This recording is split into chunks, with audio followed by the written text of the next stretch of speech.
Alhamdulillah, alhamdulillahirabbil alamin, wassalatu wassalamun ala al-mab'uts rahmatan lil alamin, nabiyyina Muhammad wa ala alihi wa ashabihi ajma'in.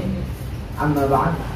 Allahumma shalli ala Muhammad wa ala ali sayyidina Muhammad. Rabbi shrah li sadri wa yassir li amri wahlul 'uqdatam min lisani yafqahu qawli. Alhamdulillahirabbil alamin. Para narasumber yang tentunya sangat kami hormati dan kami banggakan. Kemudian Bapak dan Ibu serta rekan-rekan yang hadir untuk mengikuti kegiatan Kopi Demokrasi pada sore hari yang berbahagia ini. Jadi beberapa hari terakhir ini kalau kita mengikuti pemberitaan atau informasi yang berkembang, yang bermunculan, yang beredar di media, maka tentu menurut saya informasi-informasi itu kemudian semakin menambah kegaduhan, semakin menambah kebingungan, katakanlah begitu, terutama bagi teman-teman kita atau saudara-saudara kita di kalangan grassroots. Kegaduhan apa yang saya maksudkan? Yang pertama, baru-baru ini ada wacana atau ada usulan, dan itu kemudian disampaikan oleh elit politik. Beberapa elit politik, bahkan sebelumnya juga beberapa menteri di kabinet Presiden Joko Widodo. Apa itu yang digaungkan, yang disampaikan adalah soal perpanjangan masa kepemimpinan Presiden Joko Widodo, atau bisa dikatakan penundaan pemilu. Padahal tadi sudah diulas bahwa jelas ketika itu dilakukan, ketika itu terjadi, ketika itu diaminkan oleh rezim, maka yang pertama yang ingin saya katakan bahwa itu jelas melanggar Undang-Undang Dasar itu sendiri. Karena kalau kita baca di pasal 7 jelas bahwa Jokowi harus berakhir di 2024 karena dia sudah periode kedua. Kecuali kalau baru satu periode masih bisa terpilih kembali. Tetapi karena ini sudah periode kedua dan belum lagi ditambah dengan kritik ketidakpuasan, walaupun mungkin ada juga lembaga survei yang mengatakan bahwa kepuasan publik meningkat di tengah minyak goreng yang langka, kemudian bahan-bahan pokok yang juga sulit untuk dipenuhi oleh rakyat, dan berbagai macam problem yang lainnya. Nah, ini adalah sesuatu yang lucu dan juga sesuatu yang membingungkan sebenarnya di kalangan kita dan di kalangan publik. Nah, jadi ketika itu terjadi maka jelas itu melanggar konstitusi. Padahal kita berbangsa dan bernegara ini harus punya acuan, punya pijakan. Apa pijakannya? Adalah konstitusi. Walaupun tadi kata Dr. Zul, undang-undang dasar yang sekarang sejatinya bukan undang-undang dasar yang sesungguhnya, atau bukan undang-undang dasar yang asli. Bukan undang-undang dasar 1945, tetapi 2002. Nah, kemudian di tengah maraknya, di tengah ramainya kritik ya dari kalangan masyarakat terhadap kepemimpinan Pak Joko Widodo, maka saya bisa pastikan bahwa ketika perpanjangan masa periode presiden itu justru akan menjadi pemantik, akan mempercepat jatuhnya Presiden Joko Widodo itu sendiri. Karena masyarakat saya kira tidak bodoh, begitu ya. Meskipun sekarang harus kita akui bahwa mahasiswa sebagai agent of change, sebagai moral force, sebagai social control itu masih banyak, walaupun tidak semuanya. Masih banyak yang bisa kita katakan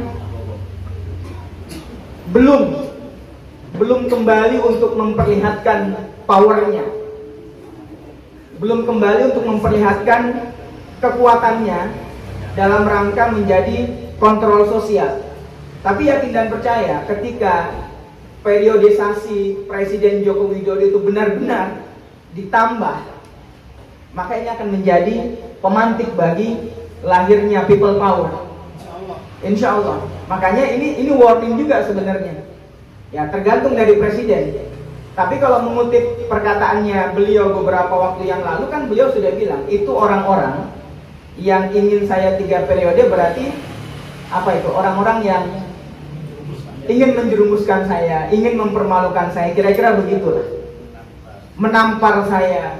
Tetapi kalau ya kan namanya orang bisa berubah setiap saat. Tergantung kepentingan, gitu ya. Tergantung kepentingan yang berada di belakangnya. Nah, siapa yang berada di belakangnya ini? Tentu dalam banyak diskusi kita tadi sudah beberapa kali juga disebutkan ada oligarki. Tergantung kemauan oligarki. Kalau oligarkinya memaksa presiden untuk mempertahankan kepemimpinannya, kan ada banyak agenda-agenda yang harus digolkan. Misalnya, katakanlah pro kontra soal pemindahan ibu kota negara dan agenda-agenda yang lain, bisa jadi itu diaminkan.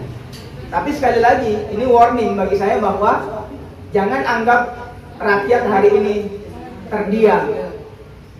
Justru ketika itu dilanjutkan, maka yakin dan percaya akan semakin mempercepat Jokowi itu jatuh dengan sendirinya. Ini bisa kita pastikan. Kemudian saya kira kalau kita ingin menginventarisir deretan kegaduhan yang dibuat oleh elit politik dan pemerintah kita, pemerintah Joko Widodo itu sangat banyak. Sebelum berhembus soal perpanjangan masa jabatan presiden atau katakanlah penundaan pemilu yang harusnya 2024 karena tanggal dan waktunya juga sudah ditetapkan, ada juga soal kegaduhan yang dibuat oleh Menteri Agama. Kegaduhan yang dibuat oleh Menteri Agama. Oke, bahwa beliau silahkan saja punya dalih, punya argumentasi bahwa sebutlah misalnya binatang itu ya, saya agak sulit menyebutnya karena nggak terbiasa gitu ya. Jadi binatang yang beliau sebutkan itu dengan gonggongan itu, oke, mungkin bisa beralibi bahwa itu tidak dimaksudkan untuk mempersamakan dengan suara-suara di masjid. Tapi dalam pikiran saya bahwa sesuatu yang dengan mudah terucap, ya kan, itu sudah menjadi kebiasaan dan menjadi sesuatu yang berada pada realitas pikiran. Nah, kan gitu. Pertanyaannya kemudian, apakah tidak ada pilihan analogi yang lain, pilihan perumpamaan yang lain yang lebih tepat? Nah, ini saya kira juga sangat menyedihkan ketika itu kemudian keluar dari seorang pejabat negara, apalagi seorang menteri agama. Seorang menteri agama yang juga ternyata memang ditugaskan oleh negara bukan untuk umat Islam saja, tapi untuk umat-umat yang lainnya. Pertanyaannya kemudian, kenapa surat edaran itu hanya keluar untuk mengatur masjid dan musala? Lalu pertanyaannya, bagaimana dengan minoritas muslim yang ada, yang tinggal di daerah mayoritas non-muslim, saudara-saudara kita non-muslim? Apakah dibuat juga surat edaran yang serupa? Itu kan pertanyaan kritis. Jangan sampai justru surat edaran itu yang alasannya adalah untuk membuat harmonisasi, justru melahirkan disharmoni. Dan terbukti kan, terjadi penolakan, terjadi perlawanan di mana-mana, di Aceh dan bahkan di Riau, di berbagai tempat. Nah, sampai sekarang justru Pak Menteri tersebut belum meminta maaf secara langsung. Nah, ditambah lagi dengan banyak kegaduhan-kegaduhan yang lainnya. Sehingga menurut saya bahwa kalau kemudian kita kembali ke tema yang kita angkat,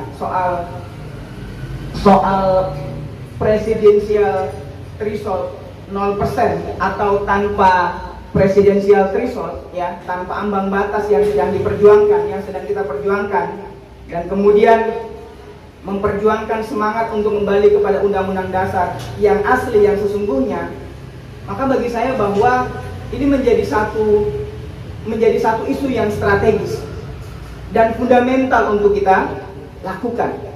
Tadi sudah disampaikan oleh abang kita, oleh Kanda kita, Kanda Tamsil Indrung sebagai ketua kelompok DPD di MPR RI. Nah, kita bersyukur juga beliau ada di sana. Kenapa? Karena kita bisa lihat greget atau power, semangat yang muncul di DPD hari ini ketika kita bandingkan dengan periode-periode sebelumnya. Sangat terkesan di periode sebelumnya sepertinya DPD itu subordinat dari DPR. Tapi sekarang DPD justru lebih berani berbicara tentang konstitusi, berbicara tentang presidensial threshold, berbicara tentang pokok-pokok haluan negara, dan bahkan agenda-agenda strategis nasional yang lain. Nah, ini perlu diapresiasi dan tentunya tidak boleh dibiarkan untuk berjuang sendirian.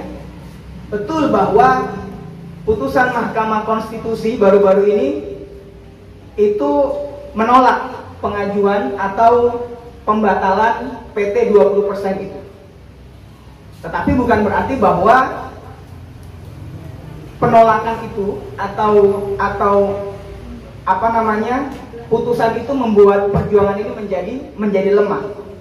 Justru mestinya semakin memantik semangat kolektif rakyat. Kenapa saya mengatakan demikian? Karena dengan pembatasan 20%, kita akan bisa saksikan ketika 2024 mendatang terjadi pemilihan umum, maka orang-orang yang terjun dalam kontestasi politik, orang-orang yang terjun dalam kontestasi pilpres, itu hanya itu saja. Hanya itu saja yang saya tidak perlu sebut namanya. Kemudian keterlibatan atau hegemoni partai politik, ya itu saja. Padahal kita sudah tahu betul bahwa lebih kurang 7 tahun terakhir ini hegemoni itu berkuasa dan kemudian membuat derita rakyat semakin banyak. Kenapa saya mengatakan derita rakyat? Yang pertama, kalau kita bicara soal hutang luar negeri, ini penting nih. Nah, mungkin yang kita bincangkan tadi itu hanya dikonsumsi oleh kalangan menengah ke atas. Tapi kita perlu juga membangun narasi-narasi yang mudah dicerna oleh kelompok menengah ke bawah, rakyat, kaum miskin kota, saudara-saudara kita petani, kemudian pekerja, dan sebagainya. Kenapa? Karena betul tadi yang dikatakan oleh Bang Yusuf Bleger bahwa perjuangan bersama itu penting untuk dilakukan. Saya yakin dan percaya forum-forum yang seperti ini tuh banyak dilakukan. Bisa jadi juga sangat dimungkinkan pada sore hari ini terjadi banyak forum di Jakarta ini yang kritis, yang konstruktif tentang perbincangan soal kebangsaan dan kenegaraan kita. Bukan hanya di Jakarta, bahkan di daerah-daerah yang lain. Cuman mungkin simpul-simpul itu belum terajut. Nah, inilah penting bagaimana kemudian kita mengumpulkan, merajut kekuatan itu sehingga menjadi satu power yang besar, yang kita tahu betul bahwa kalau jalur litigasi 0% itu gagal karena memang ada tekanan dari kekuasaan opinion, kan? Nah, itu kan menjadi parameter bahwa di internal mereka ada perbedaan pandangan soal 0%, soal 20% itu, kan gitu. Nah, jadi dissenting opinion itu menandakan bahwa hakim-hakim MK itu masih ada yang jernih melihat apa namanya substansi gugatan yang diajukan oleh para penggugat daripada 20% itu. Tapi karena sudah bisa kita pastikan, karena ada tekanan kekuasaan gitu ya, ada hegemoni, ada determinasi kekuasaan, maka kemudian diputuskan ditolak. Lalu bagaimana jalurnya untuk membuat agar supaya 0% ini terkabulkan, agar supaya tidak ada ambang batas, sehingga yang bisa maju sebagai calon presiden bukan itu saja, partainya bukan hanya itu saja, kan gitu. Maka ya rakyat harus melakukan gerakan non litigasi, gerakan membangun konsolidasi besar, mahasiswa, pelajar, pemuda, kemudian kelompok-kelompok buruh, petani dan seterusnya, untuk memaksa agar supaya dihapuskan ambang batas itu. Karena dengan dihapuskannya ambang batas itu, kita yakin akan banyak ada orang-orang terbaik di negeri ini yang masih punya kejernihan pikiran, yang masih punya ketulusan hati untuk membangun negerinya, tapi tidak bisa karena dibatasi oleh aturan yang sudah didesain sedemikian rupa untuk kepentingan oligarki. Nah, itu. Kemudian bagi saya itu adalah hal yang sangat strategis harus kita perjuangkan. Dan kita perlu apresiasi informasi dari Kak Tamsil tadi bahwa meskipun sudah ditolak, tapi tidak putus asa. DPD secara kelembagaan informasinya akan mengajukan gugatan kembali ke Mahkamah Konstitusi. Nah, saya juga pada kesempatan yang baik ini mengajak kepada elit-elit partai politik yang merasa dirugikan dengan presidensial threshold 20% itu, ayolah ajukan itu, ya kan? Mengajukan untuk penolakan 20% itu.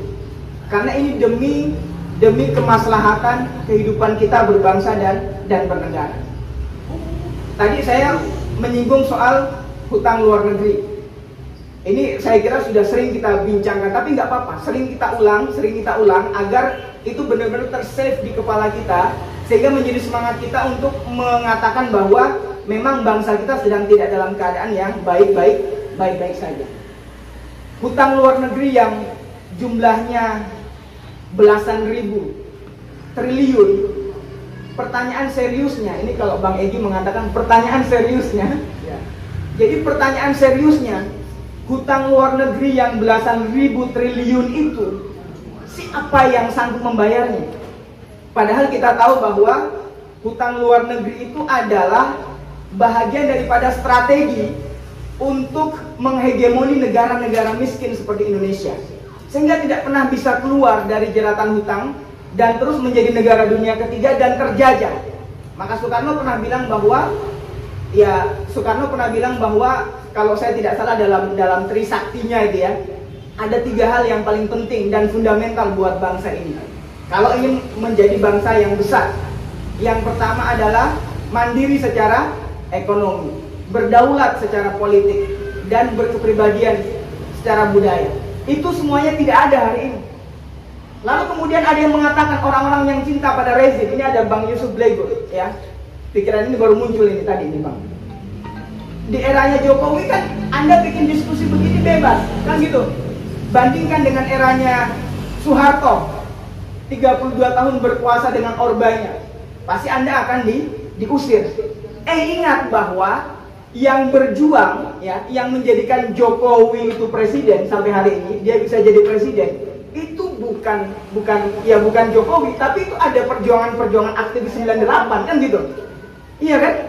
Jadi kalau hari ini kita bebas berdiskusi, kemudian kita bisa membicarakan apa saja, itu jangan disangkut pautkan dengan rezim Jokowi, kan gitu. Ini adalah salah satu capaian daripada perjuangan reformasi 98 yang walaupun setelah 23 tahun juga semakin menunjukkan apa namanya tanda-tanda bahwa amanah reformasi itu sudah mulai dikhianati. Yang pertama, supremasi hukum. Itu jelas kok hari ini penegakan hukum itu jelas. Ini jelas sekali. Penegakan hukum itu tumpul ke atas tapi tajam ke bawah. Terutama tajam kepada lawan-lawan politik kekuasaan, para ulama kita, ya, para ulama kita, kemudian para habaib kita, itu ditangkapin, betul nggak? Ditangkapin. Kenapa ditangkap? Apa yang dilakukan oleh mereka? Apa yang dibincangkan oleh mereka? Karena mereka karena mereka mengkritik rezim, lalu kemudian mereka ditangkap. Padahal di sisi yang lain ada orang yang bebas berkeliaran di mana saja, tapi justru sangat kebal hukum. Ini bukan hanya orang cerdas yang bisa melihat ini. Rakyat jelata pun, ya, kalau kita nongkrong di warung kopi, di warteg, perbincangan soal ini dibincang oleh mereka. Termasuk soal kontroversi atau statementnya Pak Menak kemarin.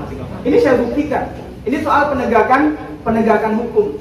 Kemudian soal ekonomi tadi, hutang luar negeri sangat luar biasa, ditambah hari ini terutama kelangkaan minyak goreng, kemudian banyaknya pengangguran, kan gitu, banyaknya pengangguran, kemudian ditambah dengan biaya beban hidup semakin sulit. Nah, ini menambah sederetan derita yang muncul di zaman Presiden Jokowi ini. Kemudian soal pendidikan juga saya kira demikian. Pendidikan kita semakin mengalami kemunduran yang luar biasa. Nah, kemudian soal praktek politik kita sangat transaksional, money politik dan sebagainya itu terjadi. Apakah ini adalah sesuatu yang saya buat-buat? Enggak kok. Ini jelas money politik, kemudian praktek politik yang ugal-ugalan, yang kriminal itu terjadi. Nah, ini semuanya kenapa terjadi demikian? Bagi saya salah satunya adalah karena adanya presidensial threshold 20% itu, yang membuat partai-partai kecil tak berdaya, lalu kemudian membuat banyak orang yang berpotensi untuk mengisi kepemimpinan nasional itu juga tidak punya ruang karena dikuasai oleh partai-partai penguasa yang juga di belakangnya ada kepentingan oligarki. Nah, sehingga teman-teman sekalian dan para hadirin sekalian, sebagai penutup ya untuk sesi kali ini, saya ingin mengatakan bahwa rasanya kita sudah sering kali kita diskusi ini, kan gitu. Jadi kita sudah sering melakukan diskusi dimanapun. Bukan berarti bahwa diskusi itu tidak bagus. Diskusi itu sangat bagus, sangat konstruktif. Tetapi yang paling penting hari ini untuk dilakukan adalah bagaimana kita mengaktualisasikan apa yang kita diskusikan itu di dalam medan juang yang sebenarnya, dalam bentuk melakukan konsolidasi besar, gerakan massa yang besar, lalu bersama-sama kita turun di Jakarta, kemudian di berbagai daerah untuk menyampaikan bahwa Jokowi sudah game over kata beliau. Ini kata pimpinan buruh ya. Jadi Jokowi sudah Panglima revolusi. Jokowi sudah game over. Jadi saya kira ya karena kalau kita diskusi terus juga lelah, capek, gitu ya. Gitu. Karena kalau kita menggunakan teorinya Marxis, gitu ya, Karl Marx, walaupun, jadi ide kita itu perlu kita uji dengan realitas, kan gitu. Nah, saya kira saya mengajak kepada kita semuanya untuk bagaimana merapatkan simpul-simpul gerakan ini sehingga kita punya satu visi dan misi bersama untuk menyampaikan kepada kekuasaan yang di bawah oligarki hari ini bahwa sudahlah, kalau mereka tidak bertobat, kan gitu ya, maka kekuatan rakyat itu akan bisa menggulingkan mereka. Saya kira demikian, kurang lebihnya mohon dimaafkan. Wassalamualaikum warahmatullahi wabarakatuh.